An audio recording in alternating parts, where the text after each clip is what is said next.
Now I'd like to invite Ms. Jatinder Peters to present the key findings of a CSR study that we had done.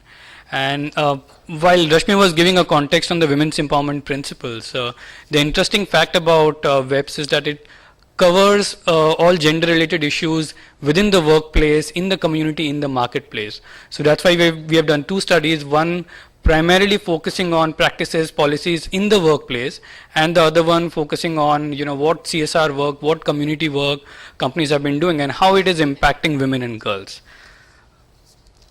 Ms. Jatinder Peters is the Secretary of Petrotech and also the Vice Chairman of NIPM Delhi Chapter. She is a former Group General Manager HR and Corporate Affairs, Chief Corporate Affairs of ONGC Limited. Ms. Peters joined ONGC in 1976 as a graduate trainee, and she has more than 30 years of work experience in the areas of upstream sector of petroleum industry. She has been very closely involved in women's development activities, not only for ONGC, but also for other public sector companies in India, through holding Office of President in Women in Public Sector Forum. She is also on the core committee member on Forum for Women in Leadership. She has delivered several lectures at various forums, conferences in India and overseas, covering topics of management and women development. She was awarded Women of the Year 2003 by American Biographical Institute USA. Was also awarded Leading Women Leader in the Public Sector in 2011. Ms. Peters.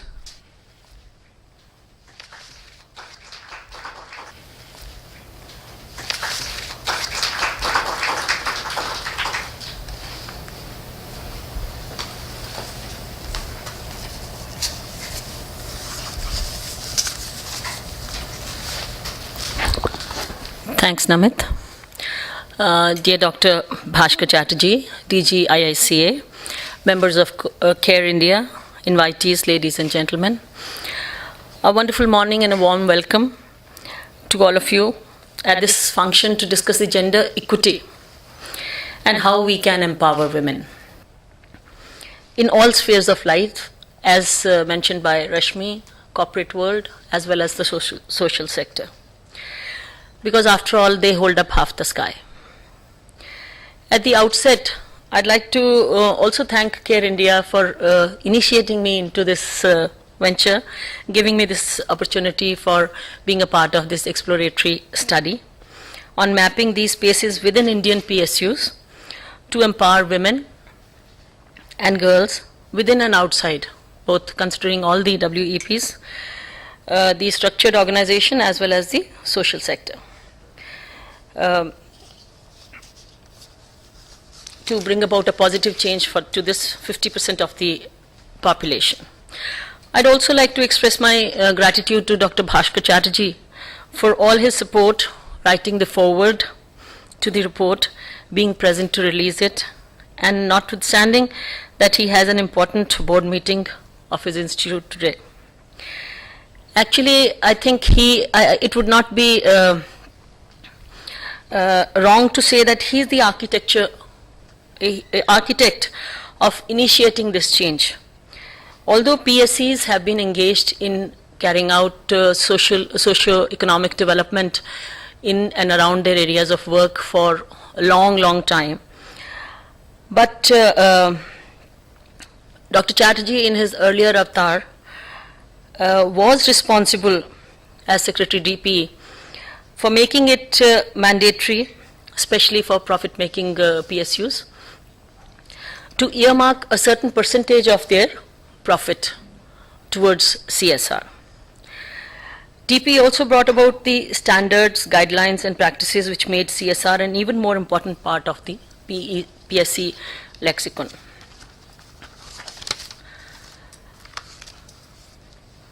Of course, it got a further boost when CSR became a part of MOUs of the various public sector undertakings which they signed with their respective ministries. Companies Act 2013 took this change further, and it is now compulsory for all companies within certain criteria, public or private, to earmark a certain percentage of their profit for CSR and also, more important, monitor the performance at board level. These measures, we hope, will throw up many opportunities for the social sector, but what is required is a strong body of knowledge, expertise to be created for actualizing these opportunities. Care India's this initiative to focus on the benefits accruing to women and girls through CSR is a step towards this. What has been achieved and what needs to be further achieved forms a part of this study. So we basically, this is an exploratory study. This is the one. Yeah.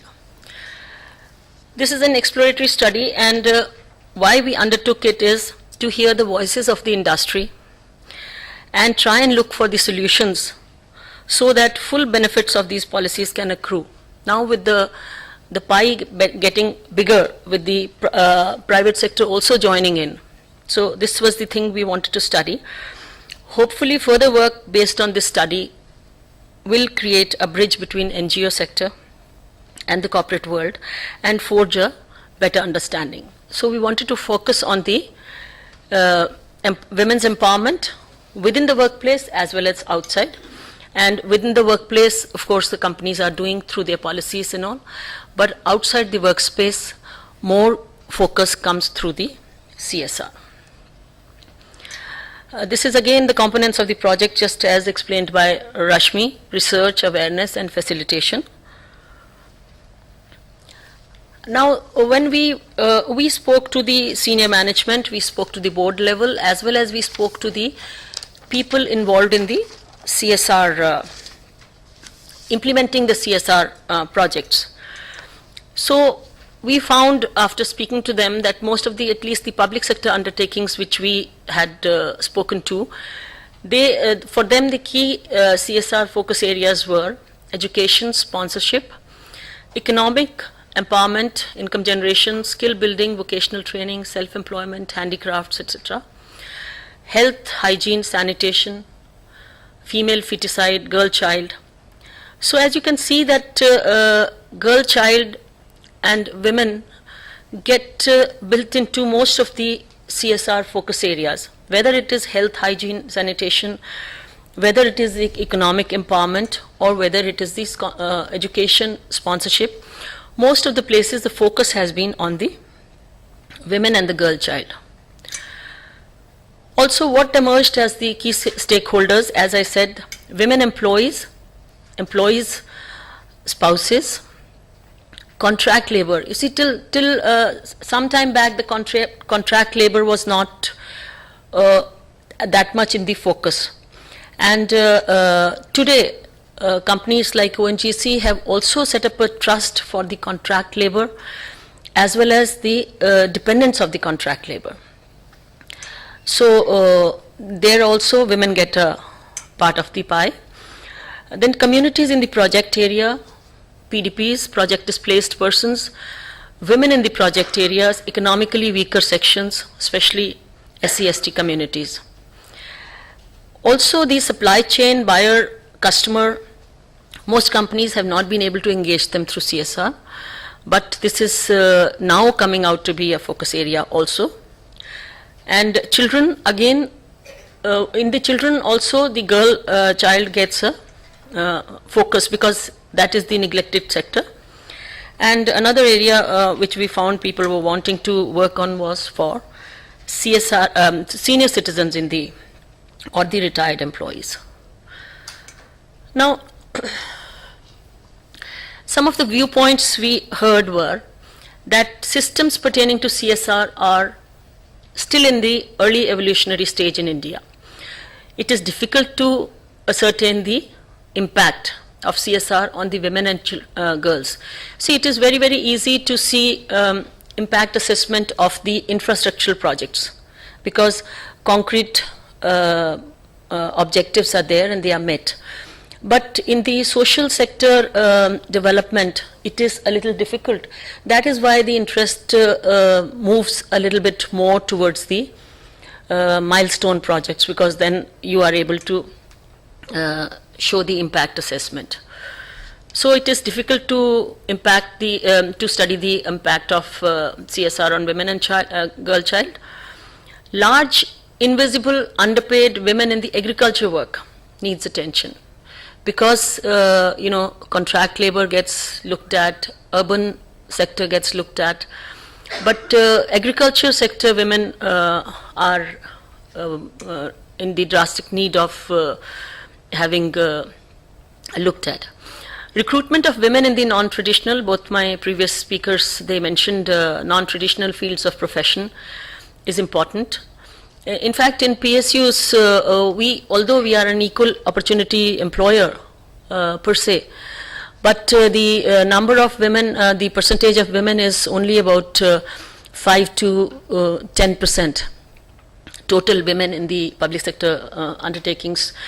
And this is also largely in the non-executive cadre, and in the executive cadre again it is in these very non-traditional roles, HR, finance, or even the engineers and scientists mostly are posted in the labs or sitting in the technical cells. So very few go up.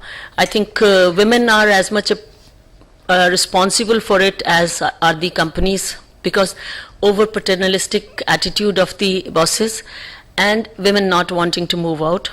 So I think women should learn to not say no to any job. I think that will be the good thing.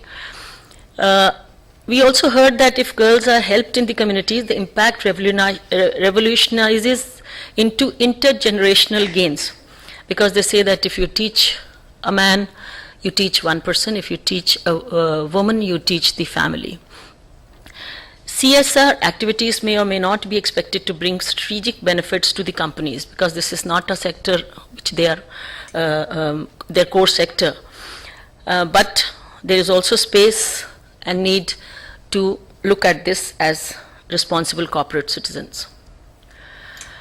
Some of the ideas for future which people threw up were that improving the quality of life of migrant labor in the contract labor force or in the supply chain should be explored. Not much work is being done here at present, and it would also impact on the women empowerment.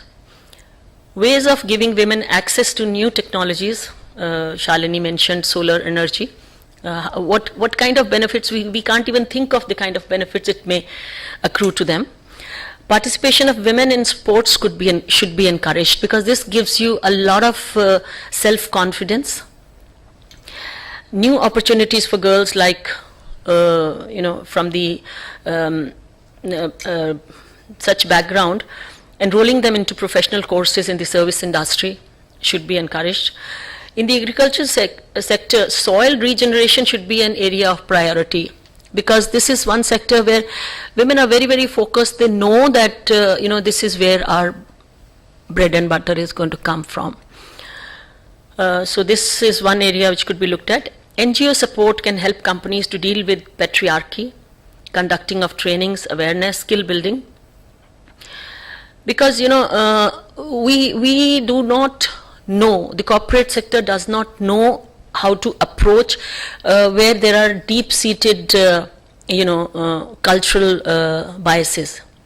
So you can't just go and start doing programs. So we require the sensitivity of the NGOs, because they have been working with the social sector for so long. So we require that help from NGOs to break these barriers. And it is also important to focus on the impact assessment, because this is also a part of the MOU, and this will give a further impetus. Some of the challenges which the corporate world is facing while implementing the CSR projects are that there is need for transparent mechanisms for awarding CSR projects based on merit. Sometimes corporates face the pressures from various sets of stakeholders to do a certain project, which may not be at the top of the hierarchy from the merit point of view. So this is one area we need to, this was one of the challenges. And then training and capacity building on CSR across the hierarchy, right from board to the middle management, as well as the people who are handling the CSR projects. Inadequate human resource compared to the size of the CSR portfolio. Companies are doing, the budgets for CSR for a company like ONGC is around 600 crores annually. And the people manning these projects, the CSR department has at maximum 10 people. That is also now. Earlier it was less. So this is another that need to be properly staffed. Inclination to support short-term, non-strategic CSR activities, because normally companies are looking at inline projects, projects inline to what they're doing. So this needs to be supported, that non-strategic, getting into more of the social sector. So that needs to be done. That is another of the challenges. Then lack of understanding at the community level on the role and potential of CSR. So that's again where we in the corporate world do not know much of the ground level realities, and NGO partners would be required in that. Reluctance to challenge societal inhibitions based on caste, class, status. Again, as I mentioned, that NGO sector would be required to break this barrier. CSR data management and effective use of information is a challenge. Till now, CSR data management, database management was not very adequate. But today, with the it being a part of MOU parameter, it is being perforce people have to do it. So that needs to be done also.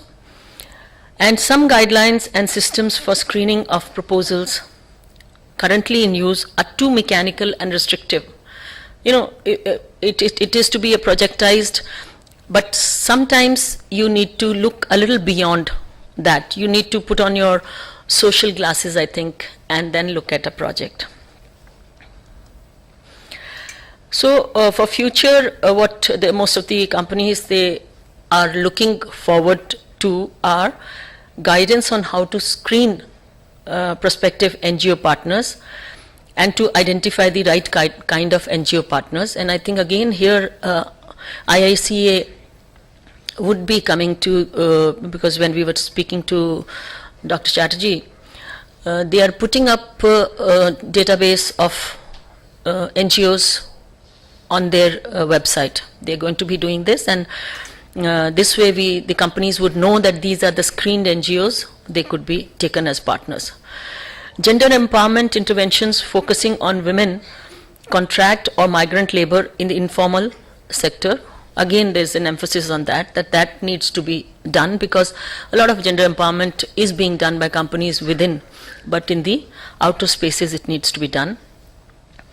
Transparency in operational procedures and spending is a must, so that the money goes for the for what it is meant for.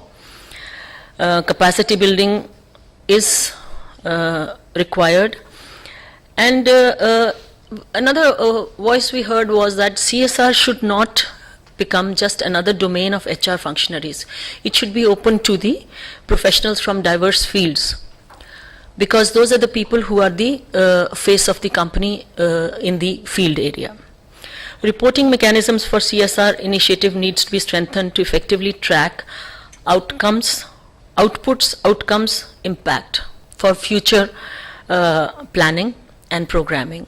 So that impact assessment was, it's not being done that much. So that was one very, very focus area which people needed help with.